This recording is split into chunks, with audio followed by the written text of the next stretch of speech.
Hello everyone. आज की कहानी का शीर्षक है शक्तिशाली पिता। एक गरीब पिता ने अपने इकलौते बेटे को खूब पढ़ा लिखा कर एक बड़ा इंसान बनाने का फैसला कर लिया था। पिता दिन रात मेहनत करता और अपने बेटे के पढ़ाई का खर्च उठाता। बेटा ही भी खूब मन लगाकर पढ़ता। एक दिन पिता का सपना सच हो गया। बेटा पढ़ लिख कर बहुत बड़ा आदमी बन गया और उसने अपने खुद का व्यवसाय शुरू कर लिया और उसने बहुत सफलता प्राप्त की। एक दिन बेटा अपने बड़े और आलीशान ऑफिस में बैठा हुआ था, तभी उसके पिता उसका ऑफिस देखने आए। बेटा अपने ऑफिस की शानदार कुर्सी पर बैठा हुआ था।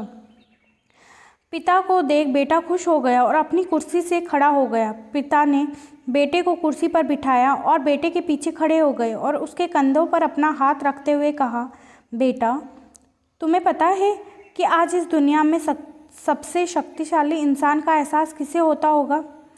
पिता आगे कुछ और बोले, तभी बेटे ने कहा, पिताजी, मैं हूँ सबसे शक्तिशाली इंसान। पिता ने सोचा था कि बेटा उन्हीं ही सबसे शक्तिशाली कहेगा, लेकिन बेटे ने इस जवाब से उन्हें बहुत निराश किया। ठीक कहा बेटा। इतना कहते ही पिता बेटे के ऑफिस से जाने ही लगे थे कि एक बार और पीछे मुड़कर वही सवाल बेटे से किया, बेटा, तुम्हें अभी भी लगता है कि तुम सबसे शक्तिशाली हो?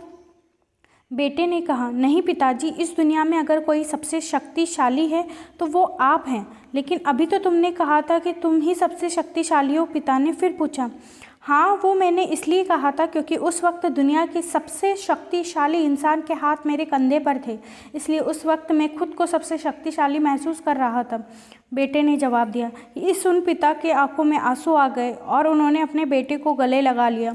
कहानी से शिक्षा मिलती है कि माता पिता हमारे जीवन का आधार है। यदि उनका आशीर्वाद है तो हम इस दुनिया के सबसे शक्तिशाली व्यक्ति हैं। अपने माता पिता के आशीर्वाद के बिना हम कुछ भी नहीं, इसलिए हमेशा अपने माता पिता की आज्ञा का पालन करें और उनके लिए सुझाव को गंभीरता से लिए।